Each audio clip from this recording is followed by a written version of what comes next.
Kerahiman ilahi akan ku nyanyikan selalu.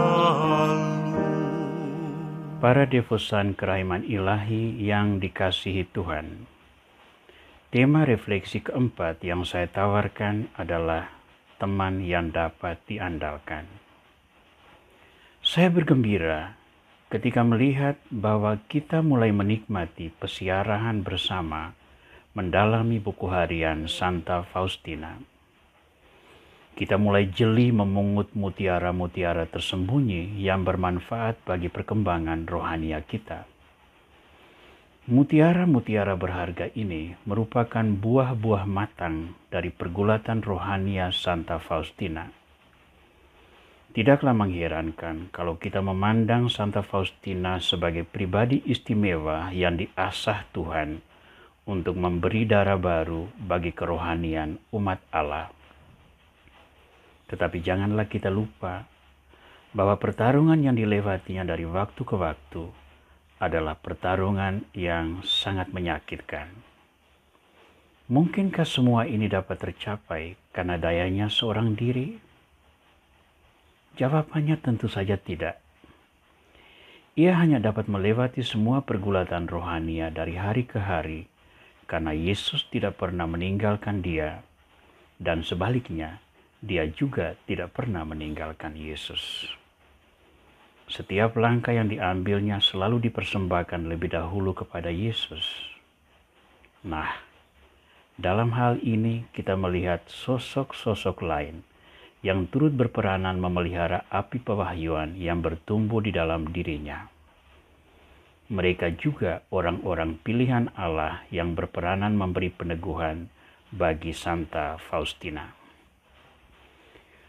Para tokoh penting yang sering kita temukan dalam refleksi pekan ini antara lain para Bapak Pengakuan. Pastor Andras, seorang imam Yesuit, memberinya nasihat penting bahwa ia tidak boleh menghindar dari pewahyuan mistik yang selaras dengan iman dan semangat gereja dan bermanfaat bagi jiwa-jiwa pada umumnya. Yang kedua adalah Pastor Sopoko dari Vilnius yang di kemudian hari mendorongnya untuk menulis seluruh catatan harian ini. Ada seorang Bapak Pengakuan lain memberinya nasihat yang menyejukkan. Suster, Allah sedang mempersiapkan banyak rahmat istimewa bagimu. Tetapi berusahalah membuat dirimu sebening tetes air mata di hadapan Tuhan, tanpa mempedulikan apa yang dipikirkan orang lain tentang suster. Biarlah Allah cukup bagimu, hanya Dia. Mereka adalah suara Tuhan yang mendukung Faustina untuk setia pada salib mistik ini. Mereka bukanlah mistikus pilihan Tuhan, tetapi mereka juga alat Tuhan untuk memelihara dan membesarkan karunia Tuhan bagi Faustina. Saudara, betapa pentingnya menjadi pendukung sesama dalam siara iman mereka. Kita menikmati pesan rohania yang begini kaya juga berkat dukungan orang-orang di sekitar Faustina. Demikian juga banyak karunia iman lain. Maka ingat kesaksian Santo Paulus dalam suratnya yang pertama kepada umat di Korintus bab 3 ayat 6. Aku menanam, Apolos menyiram, tetapi Allah yang memberi pertumbuhan. Tuhan menyatakan diri, Faustina menerima, orang-orang baik di sekitarnya mendukung, dan kita menikmati buah-buahnya. Demikianlah siklus normal pesiarahan iman. Maka jadilah pendukung yang dapat diandalkan bagi saudara-saudari dalam siara iman.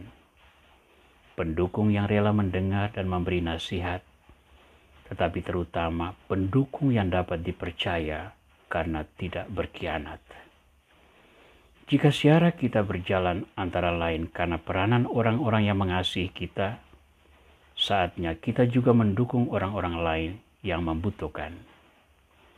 Ingatlah selalu bahwa keberhasilan kita dalam siara iman tidak semata-mata karena kekuatan kita, tetapi karena komitmen banyak orang baik di sekitar kita.